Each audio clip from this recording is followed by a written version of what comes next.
अस्सलाम वालेकुम dear students, उम्मीद है आप सब खैरियत से होंगे। आज हम सीखेंगे पास्ट परफेक्ट टेंस। इससे पिछले लेक्चर में हमने सीखा था पास्ट कंटिन्यूस टेंस और उसका मतलब होता है फेल माजी जारी, यानी कि वहाँ हम माजी के ऐसे काम के बारे में बात कर रहे थे कि जो कि जारी था, माजी में हो रहा था। ठीक है, लेकिन अब हम पास्ट परफेक्ट टेंस की बात करें, फेल माजी मुकम्मल, यानी कि यहाँ पे काम मुकम्मल हो गया था। तो पास्ट परफेक्ट टेंस की उर्दू में पहचान होती है जुमले के आखिर में चुका था, चुकी थी, चुके थे आता है। इसमें दो तरह से जुमले हो सकते हैं, ने के साथ और ने के बगैर। अगर तो ने के बगैर है तो फिर तो जुमले के एंड में चुका था, चुकी थी, चुके थे आएगा। और अगर ने वाला जुमला है तो वो इस तरह से होगा, उसने किताब पढ़ ली थी, उसने खाना खा लिया था। तो वो इस तरह से होगा। इमदादी फेल या हेल्पिंग वर्ब इसमें एक ही है। जब हम प्रेजेंट परफेक्ट टेंस पढ़ते थे तो उसमें हमने हेल्पिंग वर्ब सीखा था हैज़ और हैव। और हैज़ और हैव का अगर हम माजी यानी कि पास्ट करेंगे तो क्या बन जाएगा, हैड। तो हैड जो है वो सारे फाइल के साथ यूज होता है, यानी कि he, she, it, I, we, they, you, singular, plural सबके साथ हैड ही इस्तेमाल होगा।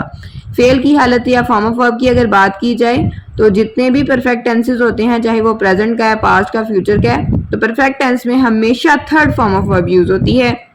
और आपने याद रखना है थर्ड फॉर्म ऑफ वर्ब कभी भी डायरेक्ट यूज नहीं होती, यानी कि उससे पहले कोई ना कोई हेल्पिंग वर्ब दिया गया होगा, चाहे वो हैज हो, हैव हो, हैड हो, विल हैव हो, शैल हैव हो, लेकिन कोई ना कोई हेल्पिंग वर्ब दिया गया होगा। थर्ड फॉर्म कभी भी आप डायरेक्ट यूज नहीं करते। इसी तरह जब आप आईएनजी वाली फॉर्म यूज करते हैं तो उसको भी आप डायरेक्ट यूज नहीं करते, उससे पहले भी कोई ना कोई हेल्पिंग वर्ब यूज हो रहा होता है। अब यहाँ पे बात की जा रही है कि जो कंटिन्यूस टेंसेस होते हैं उसमें फर्स्ट फॉर्म के साथ आईएनजी यूज होता है और जो परफेक्ट टेंसेस होते हैं उसमें थर्ड फॉर्म यूज होती है। ये बातें मैं आपको एक्सप्लेन कर चुकी हूँ। अच्छा, ऐसे भी हो सकता है कि आपके पास एक जुमला दिया हो और उसमें दो क्लॉजेज हों, तो मेन क्लॉज जो होगी उसका तर्जमा हमने पास्ट परफेक्ट टेंस में ही करना है, लेकिन जो सबऑर्डिनेट क्लॉज होगी उसका तर्जमा हमने पास्ट इंडेफिनिट टेंस में करना है। इसकी एग्जांपल ऐसे है, डॉक्टर के आने से पहले मरीज दवाई नहीं ले चुका था। इसकी एग्जांपल है, the patient had not taken medicine before the doctor came. Doctor के आने से पहले मरीज दवाई नहीं ले चुका था। अब यहाँ पे जो मरीज का दवाई लेना है ना, उसके साथ लिखा हुआ चुका था, मरीज दवाई नहीं ले चुका था। तो इस टेंस को तो हम जो टेंस पढ़ रहे हैं पास्ट परफेक्ट टेंस उसी में ट्रांसलेट करेंगे। मरीज को कहते हैं पेशेंट, द पेशेंट, और उसके बाद हेल्पिंग वर्ब क्या होगा, हैड। मनफी जुमला है तो नॉट यूज करेंगे।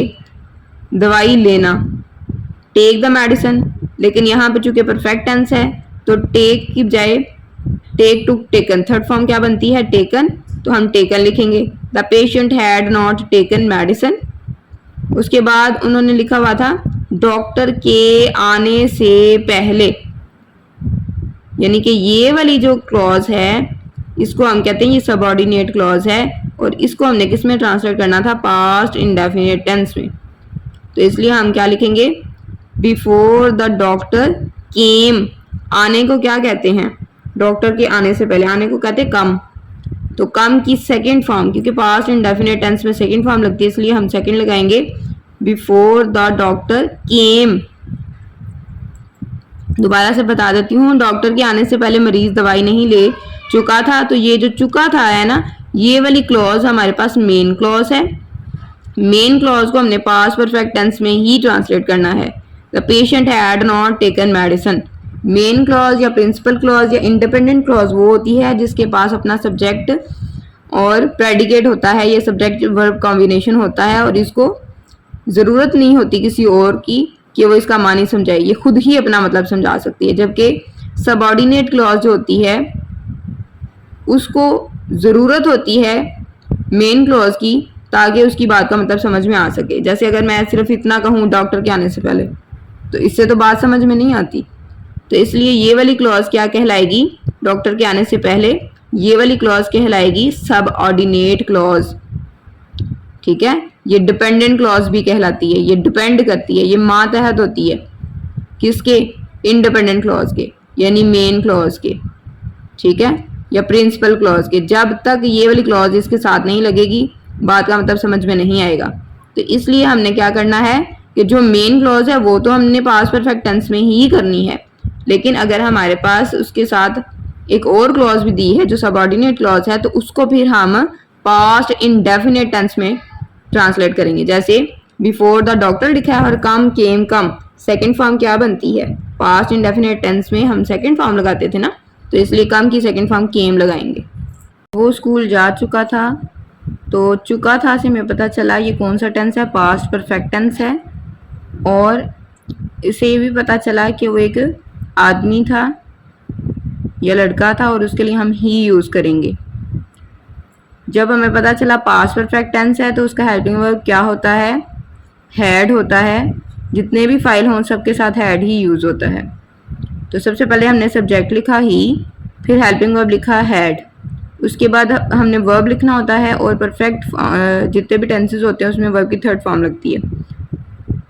जाने को कहते हैं गो, सेकंड फॉर्म होती है वेंट, और थर्ड होती है गोन। गो वेंट गोन, तो थर्ड हमें चाहिए गोन लिख लेंगे, ही हैड गोन, और उसके बाद टू लिखेंगे और ऑब्जेक्ट की जगह स्कूल लिखेंगे। इसी को अगर हम नेगेटिव करें तो हैड के बाद नॉट का इजाफा कर देंगे, he had not gone to school. इसी को अगर हम इंट्रोगेटिव करें तो ही की जगह हैड और हैड की जगह ही कर दें।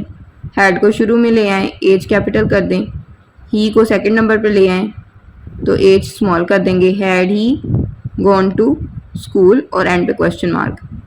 और इसी का अगर हम नेगेटिव प्लस इंट्रोगेटिव करें तो किस तरह से होगा? इस जुमले से कन्वर्ट करें, हैड को ही की जगह, ही को हैड की जगह, और बाकी सारा जुमला एज इट आएगा, not gone to school, had he not gone to school. ये है पास्ट परफेक्ट टेंस। इसकी एग्जांपल है I had gone to school, I had not gone to school, had I gone to school, had I not gone to school. इससे related आप 32 sentences बनाकर practice करिएगा ताकि आपको पास्ट परफेक्ट टेंस की अच्छी तरह से समझ आ जाए।